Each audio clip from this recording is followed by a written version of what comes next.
وَإِذَا بُشِّرَ أَحَدُهُم بِالْأُنثَىٰ ظَلَّ وَجْهُهُ مُسْوَدًّا وَهُوَ كَظِيمٌ يَتَوَارَىٰ مِنَ الْقَوْمِ مِن سُوءِ مَا بُشِّرَ بِهِ أَيُمْسِكُهُ عَلَىٰ هُونٍ أَمْ يَدُسُّهُ فِي التُّرَابِ أَلَا سَاءَ مَا يَحْكُمُونَ۔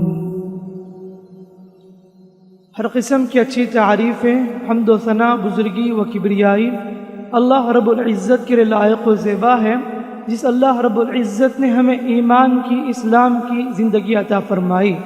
درود و سلامتی ہو آپ کے ہمارے پیغمبر اسلام رحمت للعالمین سید للمرسلین خاتم النبیین محمد مصطفیٰ صلی اللہ علیہ وسلم پر، جنہوں نے ہمیں ہر خیر کی طرف رہنمائی فرمائی۔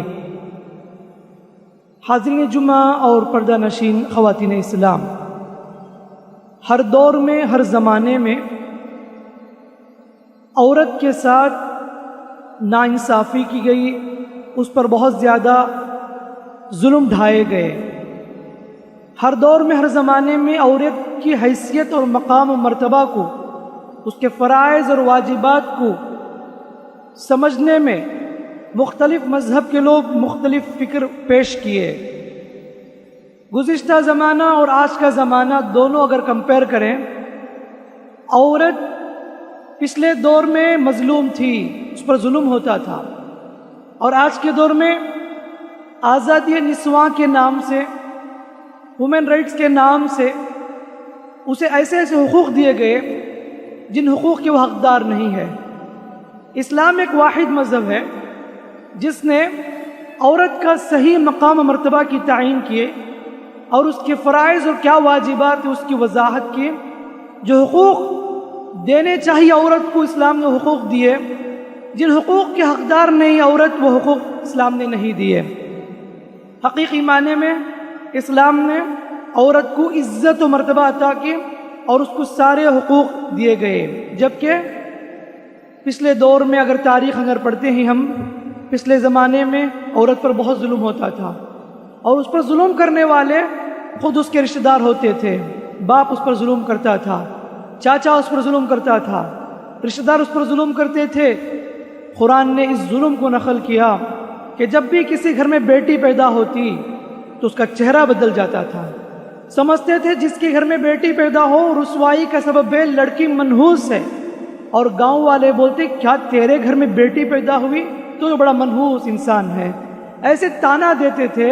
اللہ کہتا ہے کہ وَإِذَا بُشِّرَ أَحَدُهُم بِالْأُنثَىٰ ظَلَّ وَجْهُهُ مُسْوَدًّا، جب ان میں سے کسی کو بیٹی کی خوشخبری دی جاتی تو چہرہ بدل جاتا تھا، وہ قدیم اور غم میں ڈوب جاتا تھا۔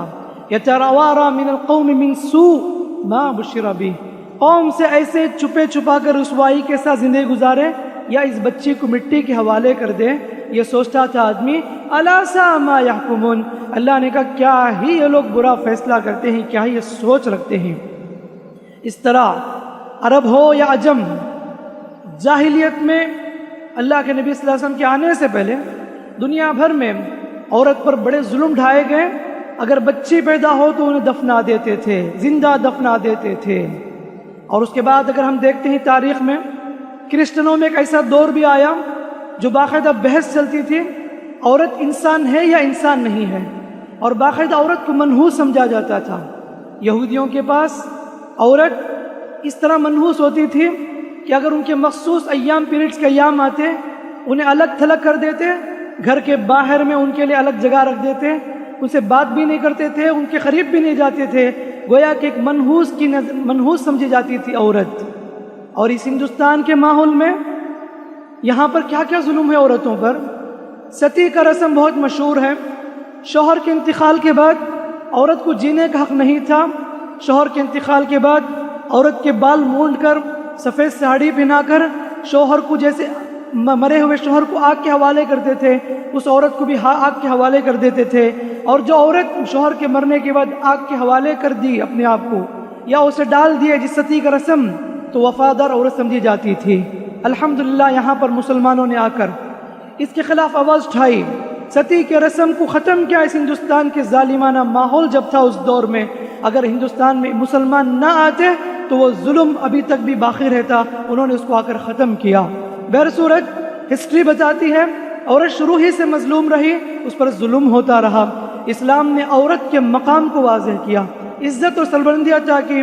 قرآن میں اللہ نے النساء کے نام سے ایک صورت نازل کر دی جو عورت کی شان کے لیے کافی ہے۔ الرجال مردوں کے نام پر ایک مستقل صورت نہیں ہے، لیکن عورتوں کے نام پر مستقل صورت ہے جس میں عورت کی عزت کیا چیز ہوتی ہے، عورت کا مقام کیا ہے، مرتبہ کیا ہے، شادی کے مسائل، نکاح کے مسائل، یتیم بچیوں کے مسائل، وراثت پراپرٹی، بہنوں کو کتنا ملنے ہیں، بھائی اور بیٹی کو کتنی ملنی ہے، بیوی کو کتنی ملنی ہے، ساری چیزیں A to Z اللہ تعالیٰ نے سورہ نساء میں تفصیل کے ساتھ بتایا۔ بہرحال اسلام نے عورت کو یقین معنی میں عزت و سربلندی عطا کی۔ یہی وجہ ہے کہ جو لوگ چند سال پہلے تک نبی کے آنے سے پہلے جاہلیت میں بچوں کو دفناتے تھے، اسلام نے ایسا تصور پیش کیا، احساس دلایا یہ بہت بڑا جرم کا کام ہے۔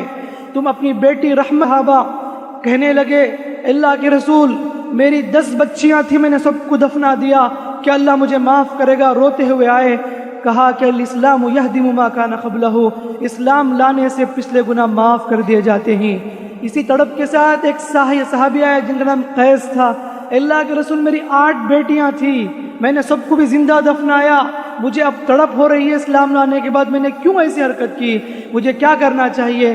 نبی نے کہا کہ تمہیں 8 غلام آزاد کرو کفارہ کے طور پر۔ اللہ کے رسول میرے پاس اتنی سہولت نہیں آزاد کرنے کے لیے، تو کہا کہ ٹھیک ہے تمہارے پاس کیا ہے؟ میرے پاس اونٹ ہیں۔ تو کہا کہ ٹھیک ہے اس کے بدلے 8 اونٹ کو ذبح کر کے غریبوں میں تقسیم کر دو۔ صحابہ کے مائنڈ کو چینج کر دیا اللہ کے نبی صلی اللہ علیہ وسلم نے۔ اسلام نے عورت کی عزت بتائی۔ ایک صحابی بھی نے آ کر کہا اللہ کے رسول میری ایک بیٹی تھی، بہت پیاری تھی، چلتی پھرتی تھی، قوم والے مجھے تانا دیتے تھے کہ کیا تیرے گھر میں بیٹی پیدا ہوئی، کیا تیرے گھر میں بیٹی پیدا ہوئی، ایسے تانا دیتے تھے، لیکن میں بیزار آ کے اس بچی کو جنگل لے گیا، یہ کہتے ہوئے بیٹی چلو ہم بس ایسے پکنک کے لیے جاتے ہیں، گھومنے کے لیے جاتے ہیں، اور اس بچی کو معلوم نہیں کہ میں دفنانے والا ہوں، اور وہ بچی راستے پر کھیلتی رہی یہاں تک کہ جنگل پہنچے، گڑھا کھودنے لگا میں، بچی بھی ساتھ مٹی ہٹانے لگی، اور جو مٹی میری داڑھی میں لگتی، کپڑے میں لگتے تو بچی ہٹانے لگتی تھی، یہاں تک کہ جب گڑھا تیار ہو گیا میں نے بچی کو اس گڑھے میں اتار دیا اور آہستہ آہستہ مٹی ڈھکیلنے لگا، یہاں تک کہ جب اس کے گردن تک پہنچی تو بچی چلانے لگی، اور میرے دل میں اتنی بھی تڑپ نہ تھی، رحم نہ آئی، اور میں نے اسے زندہ ایسے دفنا دیا، اور میں وہاں سے چل بسا۔ اندر سے اس کی آوازیں آتی تھی ابو جان کی، لیکن میرے دل میں کچھ بھی احساس نہ جاگ نہ اٹھی۔ یہ سن کر اللہ کے نبی صلی اللہ علیہ وسلم کی داڑھی تر ہو گئی رو کر، اور کہا اللہ کے رسول کیا یہ عمل میں نے کیا اللہ مجھے معاف کرے گا؟ کہا کہ الاسلام یہدم ما کان قبلہ، کہا کہ اسلام لانے سے گناہ معاف ہو جاتے ہیں، پچھلے جو بھی گناہ کیے۔ بتانا مقصد یہ ہے اسلام نے عزت عطا کی، بیٹی کا مقام، بیوی کا مقام، ماں کا مقام، بہن کا مقام، عورت کے مقام کو اسلام نے واضح کیا۔ کسی مذہب نے اتنے ریٹس نہیں دیا جتنا کہ اسلام نے ایک عورت کو عطا کی۔ اور وہ لوگ جو بیٹی سے نفرت کرتے تھے، اسلام لانے کے بعد دوسروں کی بیٹیوں کو لیتے تھے، پالتے تھے۔ اللہ کے نبی صلی اللہ علیہ وسلم مکے سے مدینہ جا رہے تھے، ایک چھوٹی سی بچی بھاگ کر آئی، یتیم بچی تھی، حضرت حمزہ کی بیٹی جی نبی کے چاچا تھے، اور کہنے لگی مجھے بھی اپنے ساتھ لے کر چلے جاؤ، مجھے بھی اپنے ساتھ لے لو۔ یہاں پر صحابہ دیکھ رہے تھے اس بچی کو۔ حضرت زید نے کہا اللہ کے رسول مجھے دے دیجئے، حضرت جعفر کہنے لگے اللہ کے رسول مجھے دے دیجئے۔ نبی صلی اللہ علیہ وسلم نے کہا ٹھیک ہے اے جعفر تم لے سکتے ہو، اس لیے کہ بچی کو رشتے میں جعفر کی رضی اللہ عنہ کی بیوی خالہ لگتی تھی، خالہ ماں کے برابر ہے، تم لے سکتے ہو، نبی نے ان کو دیا۔ دیکھو کیسے تڑپ ان کے اندر تھی، بچیوں کی محبت، جذبات، کیا اللہ کے رسول نے پیدا کہ اسلام نے کیسی محبت بٹھائی، اور کیا کیا حقوق دیے، سبحان اللہ، کیا کیا شان اور مرتبہ کو واضح کیا، پورے پروٹیکشن دی اسلام نے، حفاظت کی عورت کی۔ جب تک بچی ہے تو باپ کی حفاظت میں رہے گی، جب شادی ہو گئی تو شوہر کی حفاظت میں رہے گی، شوہر کا انتقال ہو جائے بھائی کی حفاظت میں رہے گی، یا بچے اس کی نگرانی کریں گے، اس کی دیکھ بھال کریں گے، حفاظت کریں گے، بچپن سے لے کر وفات تک پوری طریقے سے تحفظ اسلام نے دیا عورت کو، اسلام نے وہ پورے طریقے سے پروٹیکشن دیے۔ اور جو لوگ پرورش کرتے ہیں ان کے لیے بشارت سنائی، اگر بیٹی ہے تم اگر باپ ہو تو بتایا کہ اگر جس کی 3 بیٹی ہو تربیت کرے، ان کی پرورش کرے، تعلیم دے، شادی کرا کر رکھے، یہ بچیاں کل قیامت جہنم میں آڑ بن جائیں گے، کہیں گے اے اللہ ہمارے ابا جان کو جہنم نہ دے، اللہ ان کی سفارش قبول کر لے گا۔ جس کی 2 بیٹی ہو یہ بھی بشارت ہے، صحابہ کہتے ہیں اگر یہ 1 بیٹی بھی ہو تو اس کے لیے بھی بشارت ہے۔ تو معلوم یہ ہوا کہ بیٹی کو پرورش کرنا، پالنا، ان کی شادی تک کرا کے دینا اگر باپ ذمہ اٹھاتا ہے، جنت کی ٹکٹ ہے بیٹی اگر اس کی صحیح طریقے سے تربیت کرے، پرورش کرے اور اس کی شادی تک انتظام کر کے دے، بڑی رحمت ہے بیٹی۔ آج بھی دیکھیے آج بھی لوگ کتنی حقیر نگاہ سے دیکھتے ہیں بچی کی پیدائش پر، بڑے ظلم ڈھاتے ہیں، اور یقین مانے میں جو بچی کے اندر باپ کی رحمت محبت پائی جاتی ہے، میں کہہ سکتا ہوں آج کے بڑی تعداد جنریشن نوجوانوں کی ایسی ہے جن کے دل میں باپ کی قدر نہیں ہے، جو بیٹی کے اندر باپ کی قدر ہے، ماں کی ممتا، جو بیٹی محبت جو بیٹی کے اندر موجود ہے۔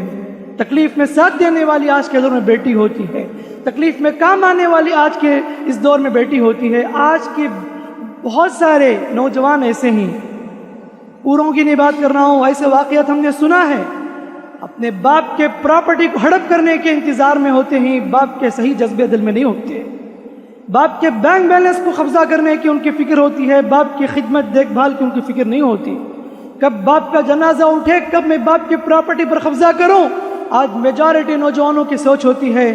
واللہ میرے بھائیوں، بیٹی کے اندر جو باپ کی محبت ہے اور باپ کے سینے میں اللہ نے جو بیٹی کی محبت داخل کی ہے، اس کی بات ہی کچھ اور ہے۔ جو تڑپ بیٹی کے اندر ہے، اس کا مطلب یہ نہیں کہ بیٹے کے اندر نہیں ہے، لیکن زیادہ تر رحمت اور محبت اور تڑپ بیٹی کے اندر اللہ رب العالمین نے رکھ دی ہے۔ تو بیٹی کی اگر تربیت کرے تو جنت کی ضمانت، اگر وہی بیوی ہے تو شوہر سے شریعت تعلیم یہ دیتی ہے کہ تمہاری بیوی کے ساتھ اگر تم حسن سلوک کرو گے، اچھے اخلاق سے پیش آؤ گے، تمہارا برتاؤ اچھا ہے بیوی کے ساتھ، تو کہا کہ تم بہترین انسان ہو۔ خیرکم لأہلی، اللہ کے رسول نے فرمایا دنیا والے تعریف کرے کمال کی بات نہیں کہ تمہاری بیوی تعریف کرتی ہے میرا شوہر بڑا نیک انسان ہے، میرا حق ادا کرتا ہے تو بڑا بہترین انسان ہے، اللہ کے نزدیک بھی دنیا والوں کے نزدیک بھی۔ اگر اسی طرح ماں ہے تو شریعت نے مقام دیا، کہا کہ جنت کا دروازہ اس وقت تک تمہارے لیے کھل نہیں سکتا جب تک کہ تم ماں کی خدمت کر کے اس کی رضامندی حاصل نہ کر لو۔ کہا کہ ماں کی رضامندی میں اللہ کی رضامندی ہے، ماں کو راضی کرو، تمہارے لیے جنت بھی ہے جہنم بھی ہے۔ یقین مانے میں کیوں نہ کریں ہم ماں کی خدمت، کیوں نہ کریں ان کی عزت، اس لیے کہ انہوں نے ہمیں 9 ماہ تکلیف کے ساتھ تڑپ کر جنم دیا، موت اور حیات کے کشمکش میں پہنچ کر بڑی تکلیف سے جنم دیا۔ 2 سال ماں کے گود میں ہم لوگ پلتے رہے، خود بھوکی رہی، کھلاتی رہی، پیاسی رہی، پلاتی رہی، نیند کو بچوں کی خاطر قربان کیا، اور اسکول سے لے کر کالج سے لے کر ایک انسان پوری زندگی بھی گزار لے، اگر اس بچے کی عمر 50 سال بھی پہنچ جائے، ایک بوڑھی ماں کے اندر بچے کی یقین مانے محبت ہوا کرتی ہے۔ اسلام نے ماں کے مقام کو بتایا کہ تمہارے لیے جنت بھی ہے جہنم بھی ہے، تم ان کی قدر کرو تمہارے لیے جنت ہے، اور ان کو راضی کرو تو جنت۔ یہ مقام دیا ماں کی شکل میں۔ اگر بہن ہے تو بھائیوں سے کہا کہ اگر تمہاری بیٹی ہوتی تم کس طریقے سے ان کی تربیت کرتے، دیکھ بھال کرتے، پرورش کرتے، شادی تک کا انتظام کرتے، تو تم گھر کے بڑے ہو، بھائی کے حیثیت سے ہو، تمہاری بہن ہے تو ان کی بھی پرورش کرو جیسے تم بیٹی کی پرورش کرتی ہو۔ یہ نہ کہو کہ میرے پر کیا حق بنتا ہے، نہیں، باپ کی وفات کے بعد بھائی کی ذمہ داری بنتی ہے کہ بہنوں کے انتظام کرے۔ ماشاءاللہ معاشرے میں ایسی مثالیں بھی ہیں جو یقین مانے میں بہنوں کے لیے اپنی زندگی بھی قربان کرنے کے لیے تیار ہیں۔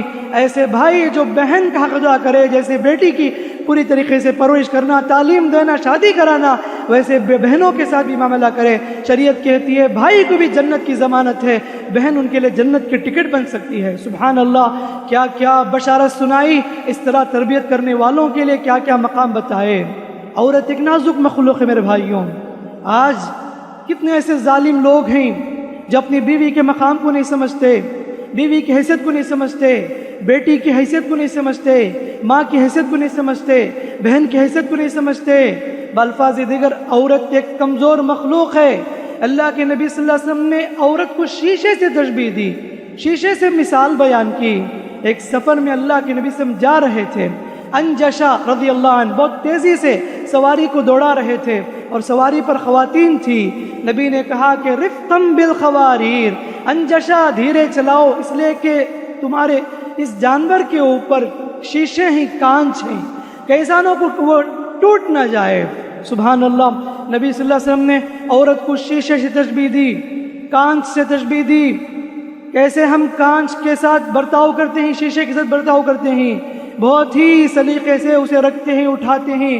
اللہ کے رسول بتانا چاہتے ہیں کہ ویسے ہی تم عورت کے ساتھ برتاؤ کیا کرو۔ شیشہ اگر ٹوٹ جائے تو جوڑنا مشکل ہے، عورت کا دل ٹوٹ جائے تو اس کو جڑانا مشکل ہے۔ تو اللہ کے رسول صلی اللہ علیہ وسلم عورت کے اس جذبات کا کس طرح احساس کرتے ہوئے اور اسے اگزامپل دیتے ہیں کہ عورت شیشہ ہے اور اس کے ساتھ ویسے تمہیں نرمی کا برتاؤ کرنا چاہیے۔ اور اس کے بعد شریعت نے کیا کیا حقوق دیا عورت کے، سبحان اللہ۔ شریعت نے جہاں تعلیم دی کہ شادی کے معاملے میں مرد کو ولی کی شرط نہیں ہے لیکن عورت کو ولی کی شرط ہے، بغیر ولی کے عورت شادی نہیں کر سکتی، یہ اس کی بھلائی کے لیے، اس لیے کہ عورت جذباتی ہوتی ہے، اسے اچھا برا میں فرق نہیں ہوتا، جلد بازی کر جاتی ہے۔ ایک شفیق باپ، مشفق باپ اپنی بیٹی کی شادی صحیح جگہ کرائے گا، اس لیے شریعت نے ولی کی شرط رکھی ہے، بغیر ولی کے نکاح جائز نہیں ہے۔ اسی طرح یہ بھی رائٹس دی اسلام نے کہ تم باپ ہو، ٹھیک ہو، تمہیں اختیار ہے کہ تم اپنی بیٹی کی شادی صحیح جگہ کراؤ، لیکن بیٹی کو بھی رائٹس ہے کہ اس سے پوچھو کیا تم اس رشتے سے راضی ہو یا نہیں، اور اسے پریشر ڈال کر ظلم کر کے اس کی شادی نہ کراؤ، اس کی رضامندی بھی ہونی چاہیے۔ اور بتایا کہ اس سے پوچھو کیا تمہیں رشتہ منظور ہے، اذنھا سماتھا کہا، اس کی خاموشی رضامندی کی دلیل اللہ کے نبی صلی اللہ علیہ وسلم بتایا۔ تو مجبور نہیں کر سکتا باپ کے فلاں جگہ ہی تمہیں کرنا ہے، اگر تو نہیں کرے گی تو میرے نافرمان ہے، ایسا نہیں ہے۔ جہاں شرط ہے باپ کی رضامندی کی، اسی طرح لڑکی کی رضامندی کی بھی شرط ہے۔ ایک صحابی آئی کہنے لگی اللہ کے رسول، میرے باپ نے مجھے میرے کزن بردر سے شادی کرا دی، چچا زاد بھائی سے، مجھے راضی بھی نہیں، ظلم و زبردستی مجھے شادی کرائے۔ تو نبی نے کہا کہ جب تمہارے پر ظلم ہوا ہے تم چاہو تو خلا لے سکتی ہو۔ تو کہا اللہ کے رسول نہیں، اب تو شادی ہو گئی، میں گزارنا چاہتا ہوں زندگی۔ کہا کہ پھر تو کیوں شکایت لے کر آئی؟ تو کہا کہ میں یہ بتانا چاہتی ہوں دوسری عورتوں کے بارے میں کوئی بھی بھائی، کوئی بھی باپ ظلم زبردستی اس کی بیٹی یا اس کی بہن کی شادی نہ کرائے، بلکہ اس کی رضامندی بھی پوچھ لیا جائے، یہ بتانے کے لیے میں نے محفل میں آپ کے سامنے سوال کیا۔ تو اللہ تعالیٰ نے اسلام نے عورت کو اتنے رائٹس دی ہیں، حق مہر دیا، جاہلیت میں مہر نہیں دیتے تھے، اسلام نے مہر دیا، بتایا کہ خالص مہر عورت کا حق ہے، اور عورت کو مہر بھی ایسا دو اسے دل میں لگے کہ مجھے یقین مانے میں پیسے ملے ہیں، مہر عطا ہوئے ہیں۔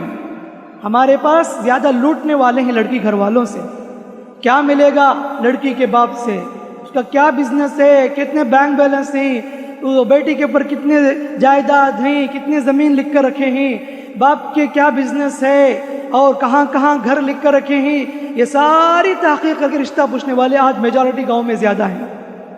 ان کو پیسوں سے مطلب ہوتی ہے، دینداری اخلاق کی کوئی ان کو ضرورت نہیں ہوتی ہے۔ جس رشتے میں، جس خاندان میں زیادہ بینک بیلنس ہے، جس خاندان میں زیادہ پراپرٹی بچی کے نام میں ہے، اس بچے کے لیے ہزاروں رشتے آتے ہیں، اس پر ٹوٹ پڑتے ہیں۔ اور میں نے اس سے پہلے بھی کہا کہ بے شرمی بے حیا کے ساتھ لڑکی گھر والوں سے مانگ مانگ کر کھانے والے بھی آج فقیر موجود ہیں۔ کبھی کہتے ہیں کہ نسبت کی رسم کرو، کبھی کہتے ہیں کہ فلاں کی فلاں دعوت دو، کبھی جہیز کا مطالبہ کرتے ہیں، کبھی اپنے بیٹے کے لیے بھیک مانگتا ہے باپ، میرا بیٹا شادی اس کی آپ کی بیٹی سے ہونے والی ہے، میرے بیٹے کے لیے گاڑی چاہیے، اتنی زمین لکھو، جائیداد لکھو، جاب دلاؤ، یہ دلاؤ۔ میں نے اس سے پہلے بھی کہا کہ اس شخص میں بھی کوئی فرق نہیں ہے جو مسجد کے باہر جو ہاتھ پھیلاتے ہیں، ان میں اور بند کمرے میں مانگنے والوں میں کوئی فرق نہیں ہے۔ مانگ کر کھانے والے بھکاریاں زیادہ ہیں، دینے والے آج بہت کم ہیں۔ ماشاءاللہ بہت ایسے لوگ بھی ہیں جو اپنا ذمہ اٹھا کے میری ذمہ داری ہے، ولیمہ میری ذمہ داری ہے، میں کیوں 50-50 کروں، میں پورا دوں گا، پورے دینے کی کوشش کرتے ہیں، پورے دیتے بھی ہیں، مہر دیتے ہیں، میں خود پورے انتظام کروں گا، ایسے ماشاءاللہ نوجوان بھی ہیں۔ لیکن بتانا یہ ہے کہ عورت کو حق مہر دیا، اللہ کے رسول صلی اللہ علیہ وسلم 500 درہم مہر دیے تھے، آج کے حساب سے 200 گرام سونا کے برابر نبی مہر دیا کرتے تھے۔ آج بتانا یہ ہے کہ لینے کا بہت لوٹتے ہم لوگ لڑکی گھر والوں سے، لیکن دینے کی بات آتی تو بہت کم مہر، حالانکہ ریٹ سے پوچھنے کا عورت کو کہ مجھے اتنی مہر چاہیے۔ آج بھی عرب کنٹری چلے جاؤ، باقاعدہ عورت مطالبہ کرتی ہے، منیمم مجھے 10 لاکھ 15 لاکھ 20 لاکھ مہر چاہیے تبھی شادی کو بھی مانوں گی۔ عورت کا حق ہے، لیکن یہاں پر اس حق کو دبایا گیا، کچلا گیا، عورت مظلوم رکھی گئی۔ اسلام نے حق مہر عطا کی، حق وراثت سے محروم کیا جاتا تھا عورت کو، اسلام نے وراثت کے حق دلائے کہ بہن کو کتنا حق ہے، بھائی کو، بیٹی کو کتنے حق ہیں، بیوی کو کتنا حق ہے، ماں کو کتنا حق ہے۔ اسلام نے سب چیز کی مکمل طریقے سے وضاحت کر دی۔ بتانا مقصد یہ ہے اسلام ہی واحد مذہب ہے، عورت کو وہ مقام دیا، عزت و مرتبہ عطا کیے، سارے تحفظات پروٹیکشن عطا کیے، اور کبھی بتایا کہ عورت تنہا سفر نہیں کر سکتی بغیر محرم کے، اس لیے کہ اس دنیا میں، اس زمین میں درندوں کی شکل میں بہت سے انسان درندوں کی شکل میں پھیل رہے ہیں جو عورت کی عزت کو لوٹنے کی پوری کوشش کرتے ہیں۔ آج دیکھیے کہ جو لوگ اس طرح کی پابندی نہیں کرتے، کتنے کیس کے واقعات، زنا کے واقعات، کتنے کیسز ہیں پولیس اسٹیشنوں میں FIR درج کیے گئے ہیں۔ کاش کہ اگر اسلامی قانون پر عمل کرتے۔ پردہ عورت کی حفاظت کا ضامن ہے، اسلام نے عورت کو پردے میں رکھا، اور عورت کا مطلب ہی ہے پردہ، عورت کا مطلب ہی ہے کہ پردہ۔ وَقَرْنَ فِي بُيُوتِكُنَّ وَلَا تَبَرَّجْنَ تَبَرُّجَ الْجَاهِلِيَّةِ الْأُولَىٰ، کہا کہ گھروں کو لازم پکڑو اور جاہلیت کی طرح بناؤ سنگار کر کے گھر سے نہ نکلا کرو، اور تمہاری حفاظت پردے میں ہے۔ یا ایھا النبی قل لازواجک وبناتک ونساء المؤمنین یدنین علیہن من جلابیبہن، اے نبی کہہ دو اپنی بیٹی سے، اپنی بیوی سے اور مومن عورتوں سے کہ وہ حجاب کا اہتمام کریں، پردے لٹکا لیا کریں، یہ ان کے لیے بہتر ہے، پاکیزگی کا ذریعہ ہے۔ اور بتایا وَإِذَا سَأَلْتُمُوهُنَّ مَتَاعًا فَاسْأَلُوهُنَّ مِن وَرَاءِ حِجَابٍ، جب بھی کسی چیز کو پوچھنے کی ضرورت ہے، کوئی بھی مجبوری میں کوئی مطالبہ کرنے کی ضرورت ہے، تو کہا کہ حجاب میں، آڑ میں تم مانگا کرو، بات کیا کرو، یہ تمہارے لیے ضروری ہے، حفاظت کا ذریعہ ہے۔ ذَلِكَ أَزْكَىٰ، یہ زیادہ پاکیزگی ہے۔ اسلام کی تعلیمات میں سبحان اللہ یقیناً تحفظ ہے عورت کی، اسلام کی تعلیمات میں نہ صرف عورت کی بلکہ پوری دنیا کی تحفظ ہے۔ اسلام امن پسند مذہب ہے۔ آج عورت کو اس پردے کے حقوق سے محروم کرنے کی آج دشمن کوشش کر رہے ہیں، حجاب کو اتارنے کی پوری کوشش کی جا رہی ہے۔ اس ہندوستان کے ماحول میں ہندوستان کا قانون ہمیں رائٹس دیتا ہے کہ ہم اپنے مذہب پر، اپنے پسند کے مذہب پر جس طرح چاہے رہیں، ہمیں یہ رائٹ ہے۔ یہ ہمیں آرٹیکل سمجھنا چاہیے کیا کیا قوانین ہیں ہمارے لیے، پرسنل لا دیے گئے کہ عورت حجاب کا اہتمام کر سکتی ہے، اور ہمارے شادی کے مسائل، طلاق کے احکامات، نکاح کے مسائل، کچھ مخصوص مسائل نہیں، اس ہندوستان کے قانون ہمیں رائٹس دیتی ہے۔ لہٰذا بتانا مقصد یہ ہے ان حقوق کو حاصل کرنے کے لیے ہمیں آواز اٹھانے کی ضرورت ہے۔ ہمارے سے جتنا ہو سکے حدود میں رہ کر امن کے ساتھ قانون کی روشنی میں ان حقوق کو حاصل کرنے کی ضرورت ہے۔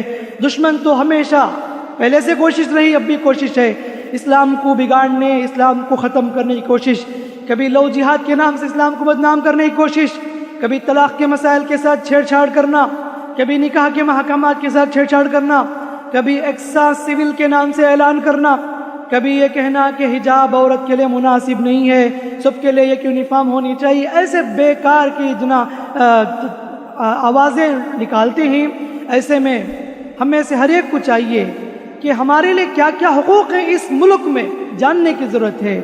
میں اسی لیے کہتا ہوں کہ اس ہندوستان میں اگر اپنا حقوق پانا چاہتے ہیں، انڈیپینڈنس کے ساتھ جینا چاہتے ہیں، ضروری ہے آج ایجوکیشن میں اپنے بچوں کو آگے بڑھاؤ، لڑکی ہو یا لڑکا تعلیم میں آگے بڑھاؤ۔